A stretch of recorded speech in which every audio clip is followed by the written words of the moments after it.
Well, it sure was great talking to President Trump. And of course, we don't want him to get in trouble, any more trouble over this ludicrous gag order. So he can't say everything he wants to about this trial, but I can. It's one of those rare instances where I have, in a weird way, at this moment, more power than President Trump, because I can say directly what a foul, disgusting case this is. I guess he said that. And that this man hasn't taken one look at it. That's the judge, Juan Merchan, and said, get out of here, prosecutors. What are you talking about? What are you wasting our time for? You got 18 prosecutors, you got all these people, and you're looking into who wrote on a check stub in 2015? Are you nuts? You don't have to be a lawyer to understand this stuff either. It's kind of amazing. You have to have some time on your hands, though, and or stay up late reading this crap, as I did. The transcript is available to everybody. I got to show you some things. One of the lawyers says, very proudly to the jury, this entire case is predicated on the idea that there was a conspiracy to influence the 2016 election, the election in 2016. Okay, that sounds very, very strong. But later in a sidebar, and there's an objection or two, and the same lawyer says, it is true that there is no conspiracy charge on the indictment. I just find that pretty wild. You know, I mean, it is, yes, it's about a conspiracy, but we're not charging him with a conspiracy. It's weird. And so is this. Look, you know that President Trump has been in some trouble for the stuff that he tweets or posts on Truth Social. You know what gets them really nervous? MAGA. Literally, M-A-G-A. That's what one of the lawyers said. Full screen. Throwing MAGA, M-A-G-A, into a post doesn't make it political. It may make it more ominous. So one of the defenses was, look, MAGA is the campaign slogan. If he puts that on a post, that means it's political. They think it's scary that MAGA, Make America Great Again, is a threat. I think this case is a threat. All of this stuff to us, to democracy even. Oh, do you remember how the Trump campaign was spied on by the FBI? Here's a clue that they knew about it. Michael Cohen, actually. Did Michael Cohen ask you on occasion to communicate with him through any particular means? They asked this question of David Pecker. Yes, Michael Cohen said to me that we shouldn't be talking like this over a landline. He said we should use Signal. I didn't really know what Signal was. I never heard of it before, and he said it was an app and blah, blah, blah, blah, blah. It is an app, and you can download it. Lots of people have it. But that makes a lot of sense because the government was actually spying on the campaign. Just a little tidbit, and how about this? Some people say, well, they spent all that money sometimes. Why would they spend money if the story wasn't true? Well, we get that answer from David Pecker. So there's a doorman who has a false story about Trump, and they pay him $30,000. I want to put this up, please. It reads as follows. They're asking David Pecker again. So Dylan finished the vetting of the story. And this is David Pecker again talking. And we hired a private investigator. We sent reporters out to where supposedly the illegitimate child was. And we discovered that it was absolutely 1,000% untrue. The doorman said that Trump had an illegitimate child. People come up when 10 billion people are watching you, a couple of maniacs are going to come forward, maybe even some close to you, with crazy, untrue stories. Next, please. So why are you paying $30,000 for an untrue story? From David Pecker. Because the article says that if the story got out to another publication or another media outlet, it would have been very embarrassing to the campaign. Proceed, please. So this was a way to lock it up. That's correct. It had me stumped for a moment, but think about it. If you're running for president, what would be better? An untrue story not appearing, or the untrue story appearing somewhere and you have to deny that it's true? I mean, everybody denies it, right? That's not true. What's more powerful? What's more effective?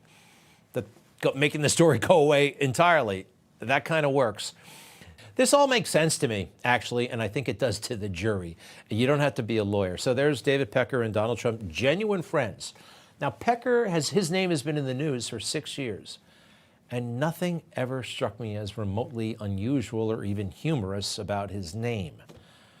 Look at the MSM, the mainstream media. What a bunch of fourth graders. Does Mika have a clause in her contract where if she mentions David Pecker a certain number of times, like a bonus kicks in? It's like getting a little absurd. It's just crazy. It's all I heard yesterday. Like Woody Woodpecker. It's all what I'm is hearing going this on? morning. Jeez. Pecker. All right. Well, all right. I thought it was funny. Back on. It is funny. Back on script. It's not funny. And Woody Woodpecker, they really weren't talking about that kind of pecker, actually. It gets worse.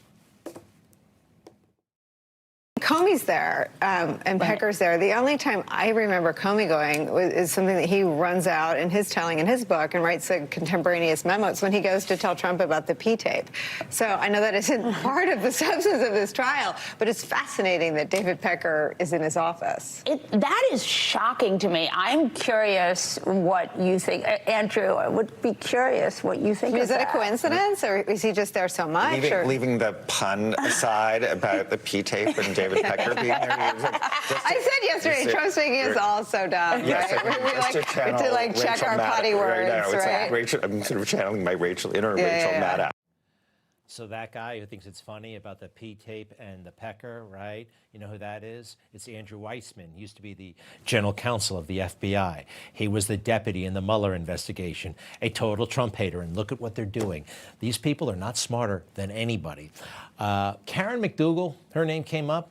It's been alleged that, well, something may have happened between her and Donald Trump 20 years ago.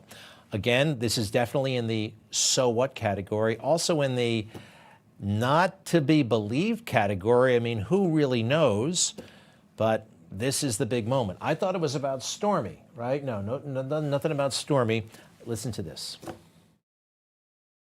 Karen McDougall, a Playboy model who alleges she had an affair with Donald Trump. He was getting into the details about Karen McDougall, how they learned about that alleged affair, the process of possibly, burying that story. The person they're speaking about right now is Karen McDougall, a former Playboy model. He had just begun talking about Karen McDougall, the former Playboy playmate, and his efforts to bury stories about her.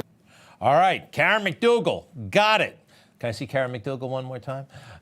Here she is, and what the deal is, I don't know, but the New York Times thinks that this moment is the most dramatic moment of the trial so far. You're about to see one of the lead reporters for the New York Times and who was in the courtroom talk about something that really gave her the shivers, literally. Check it out. Just start with what jumped out at you today.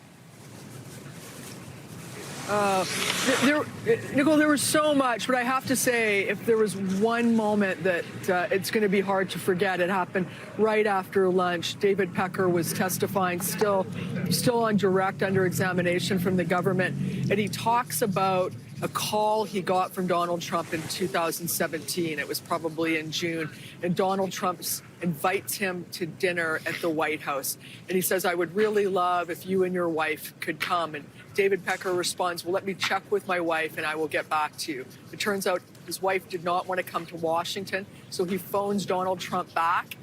And Donald Trump says, well, you can bring anybody you want because it's your dinner.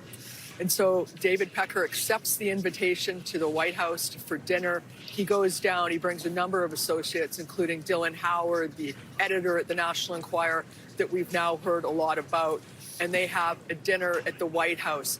And there is a photo that was shown in court of the two men with you can see their backs. It was a black and white photo. And we have seen images like that for years of presidents walking down that corridor to the Oval Office by the Rose Garden. And it was just this incredible photo. And David Pecker testified that what they were talking about at that moment was Karen McDougall. Donald Trump asked, how is Karen? And David Pecker responded, she's great, she's quiet. And it sent a chill through me just to imagine that was the conversation going on as they were having this dinner at the White House. It sent a chill. Let's just recap, all right? This is confirmation that there's absolutely no case. This is just them, I don't know, talking to each other, gossiping about nothing, zero. So the most dramatic moment of the trial was when Donald Trump invited a friend of over 20 years to have dinner at the White House. Okay. And during that dinner, he says, How is Karen? That's it. Do we need to remind this person what Bill Clinton was doing with an intern a few feet away from that colonnade? She's so horrified. There is nothing going on here. This is an embarrassment. They should all be deeply, deeply ashamed of themselves. History will be brutal to all of these people. The prosecutors, the media, the rest of them, the judges, those who remain silent at this moment, who know better. What does Joe Biden's dad say? Silence is complicity. All right, and let's be real here, all right? Nobody's a saint, okay? There may have been, and I don't believe it, actually. There's enough here to say it didn't happen. Let's pretend for a moment it did, okay? Is it the worst thing in the world? Who remembers George H.W. Bush? Nice guy, right? He was okay. I didn't have a problem with him. Not much of a leader, but he tried. Here is the woman who used to work for him, who just wrote a book about what a great man of integrity he was. Check it out. I think that's fair to say. George H.W. Bush, character mattered to him in his administration. Good morning. I'm so honored to be with you all this morning. And boy, timing is everything. And I've been sitting here trying to figure out how I can make this book mandatory reading for every single person in Washington, D.C. And if you all have any good ideas, I would love to hear them. But the book is all about character and President Bush's leadership skills. One of my favorite quotes in the book is from former British Prime Minister John Major, who says that working with George Bush was like taking a master class in leadership. Wow. Nice guy. Totally nice guy. But you hear, timing is everything. I mean, she used to work for Bush. Oh, what a gentleman. Meanwhile, Donald Trump is going through these troubles. That's why she's there. That's the contrast, right? These people hate Republicans, but they like it because they can draw this comparison. Well, George H.W. Bush, historians believe, had a decades-long affair, with a person who worked for him. It's in a book called Grace and Steel. It's basically a complimentary book about the Bush family, the Bush women, Barbara, although Barbara was really down in the dumps about the affair. Let's go to the Washington Post book review of all this, if you don't mind. Let's see. Tara Borelli is convinced that George H.W. Bush did indeed carry on a decades-long affair with Jennifer Fitzgerald, who often served him in some official capacity or another on the government payroll. Crime. An arrangement that would be truly scandalous today, indeed. Next, please.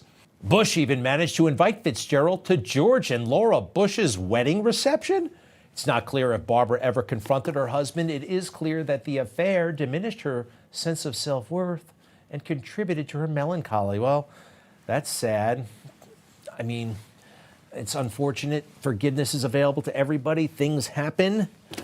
You want to see the woman that George H.W. reportedly was? Okay, well, there's the president. Behind him, you'll see, is Barbara Bush looking on, a little bit worried, a little bit left out. And the woman that he's alleged to have hooked up with is that person on the right in the black with the necklace. I mean, right? Nobody's perfect. I'll be right back.